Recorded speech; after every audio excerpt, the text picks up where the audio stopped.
kapatid ng mga kalalakihan, likas na sa mga Pinoy ang pag-inom ng alak. Alam niyo na, sa tuwing may mga selebrasyon at mga okasyon, kagaya ng magpapasko, mahilig din tayong kumain ng mga masasarap na pagkain. Tulad na lamang ng mga mamantikain at matatabang pagkain.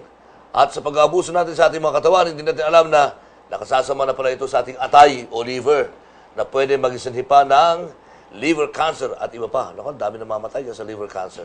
Pero may magandang balita sa atin ng ATC Healthcare dahil sa kanilang produkto na kung tawagin ay Liver Marine.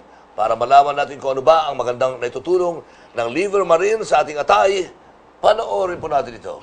Ang ating atay o liver ay isa sa pinaka-importanteng parte ng ating katawan. Pero kadalasan natin itong inaabuso tulad ng madalas na pag-inom ng alak, pati na rin ang pagkain ng mga matataba at mamantikaing pagkain.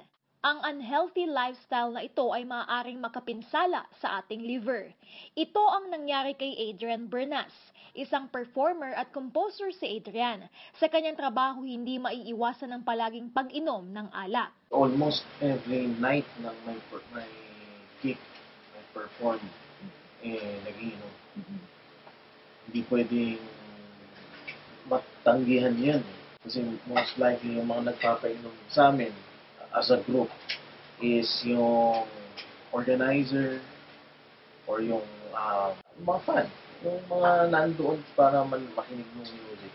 Sila yung mga magbibigay tapos parang ang bakit natanggihan noon. Siyempre, kasama sa business yun . Madalas din siyang kumain ng mga matataba at mamantikaing pagkain sa tuwing matatapos siya sa kanyang trabaho. Mga deep fried, mga laman loob.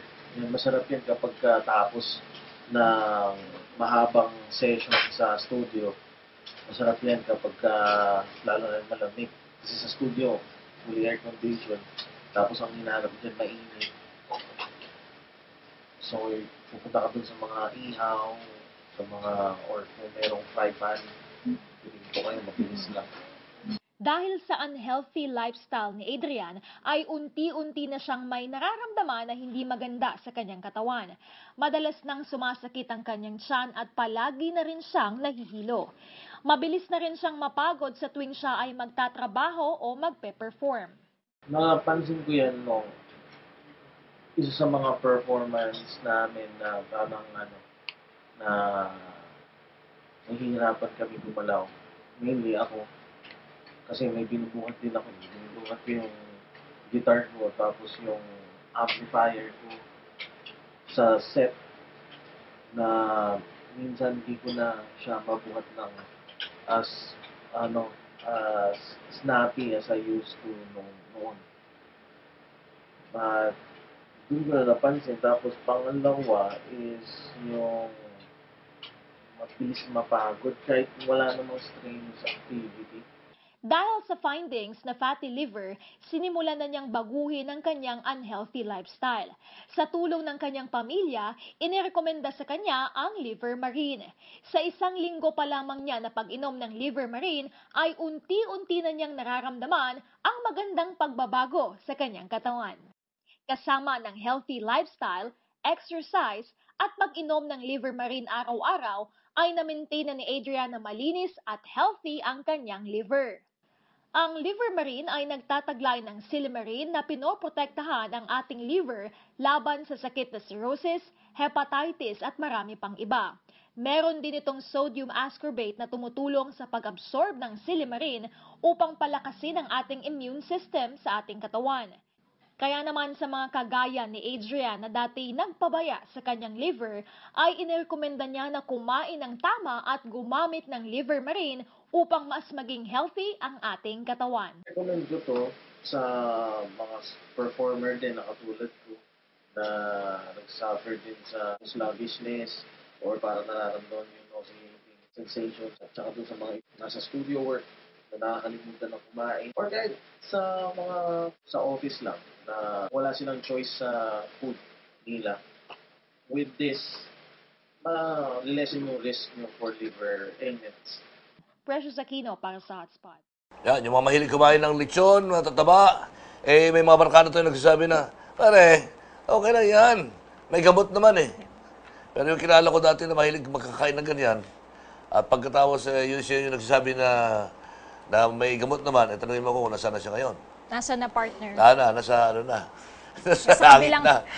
Sa kabilang langit na. Pero ito maganda ito kasi meron tayong gwardiya dito. Oo, partner. Kasi lalong-lalo na ngayon, na Christmas season, kabilaan yung mga Christmas party na pinupuntahan natin. Nandyan yung lechon, nandyan yung mga mamantikaing pagkain. Lahat hindi natin maiiwasan. Pati alak, syempre. Kailangan talaga nating sa tuwing may mga selebrasyon, may alak talaga tayong naiinom. So, ang maganda dito, kahit na nakakain natin yung mga yung mga medyo unhealthy, mga hindi magandang pagkain, is may protection tayo. Which is yun nga ang liver marine. Nako, napakaganda ng liver marine dahil kahit po wala tayong any liver ailment, kahit wala tayong sakit sa ating atay, is pwede naman natin siyang inumin as supplement nga para mapanatili natin na healthy at syempre, hindi tayo nagkakaroon ng any, kumbaga, future liver diseases. Bakit yung mga babae hindi nagkakaroon ng liver cancer?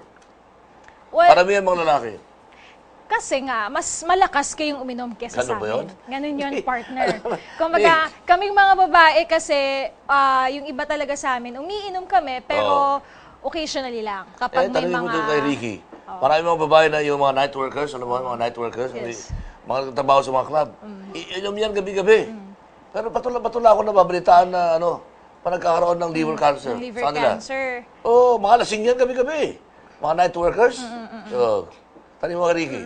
Alam ni Ricky yan. Madalas magpunta ng nightclub yan. Yan, partner, ang hindi ko masasagot. Pero, syempre, kahit ganon na hindi tayo nagkakasakit, kahit umiinom tayo, syempre, sisingilin tayo ng katawan natin. Naman. Pagka nag-50s na tayo or nag-60s. So, ang importante pa rin is, meron tayong proteksyon at alagaan natin yung liver natin sa tulong po ng liver marine. So, yung liver marine, pwede mo inumin yan araw-araw? Yes, mas maganda siyang inumin before meals. Okay. Ayan. So, pwede siyang inumin. Yung iba daw po, yung talagang meron na silang mga karamdaman tulad nga nung napanood po natin, meron siyang fatty liver. So, para mawala po yung kanyang fatty liver, twice niyang ininom. Hindi naman according to Dr. Rico nga, katulad ng sinabi niya doon sa napanood natin kanina, na kahit 2 or 3 times natin inumin ang liver marine, ayos lang po. As long as sinasamahan talaga natin siya ng proper diet, exercise, at syempre tamang tulog din, partner, para mapanatili hindi lang yung ating liver, kundi yung ating buong pangangatawan. So, pero dun sa mga normal lang na gusto lang nating maging healthy, na aware, gusto lang nating maging aware sa ating pangangatawan, is okay na yung 1 capsule per day. Before meals po yan. Lalo yung mga hindi nakakaiwas ng mga, paminsan-minsan pag-iinom, di ba? Yes. Importante meron tayong gwardiya sa ating Saka yung pagkain din ng mga junk foods, mga street foods. Nako, sobrang masama yan sa ating liver. So, bibigyan kita niyang partner, lalo na kahapon yata galing kang Christmas party, kumain ka yata ng lechon. Sobrang lechon. Ayan. 3 party ko kagabi. Kahapon. Hanggang gabi. Sakto po ang liver. Party pa tayo dito sa GNN. Diba? Kailangan ng painumin ng mga cameraman natin ng liver marine. Alright, wag po kayong aalis. Magbabalik po kami.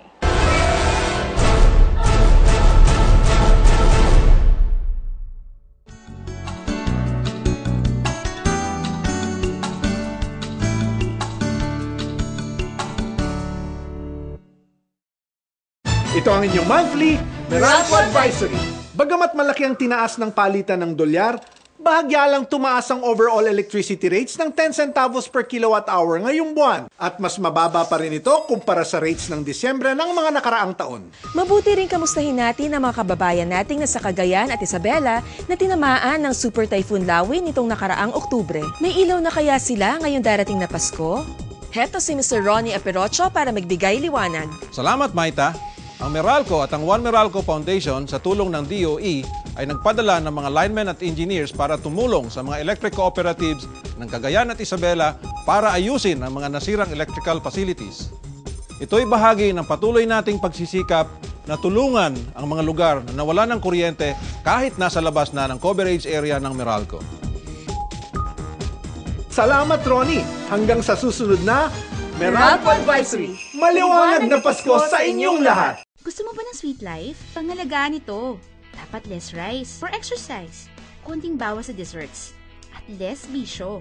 At para balance sa sweet life mo, minsan okay lang maging bitter. Tulad ng ampalaya na makakatulong sa pagkontrol ng blood sugar. Ang Bitter Go ay may sangkap na ampalaya, luyang dilaw, banaba at samahan mo pa ng garlic. O diba? Kaya for only $7.50 per capsule, go na go with Bitter Go. Made by ATC Healthcare, your trusted life ally. Mahalagang paalala, ang Bitter Go ay hindi gamot at hindi dapat gamitin panggamot sa anumang uri ng sakit. In the showbiz industry, there are 2 rules. 1, stand out, pakita mong magaling ka, and deserving ka sa industriya. And the second one, fat out. Kailangan mong i-maintain ng slim and healthy body dahil ang too much fat, bad for the health. Kaya naman ang secret ko to stand out, aside from proper diet and exercise, Fat Out. Fat Out has sweep and shred formula that contains psyllium husk and green tea extract. I stand out. Stand out with Fat Out. Made by ATC Healthcare, your trusted life ally. Mahalagang paalala, ang fat out ay hindi gamot at hindi dapat gamitin panggamot sa anumang uri ng sakit.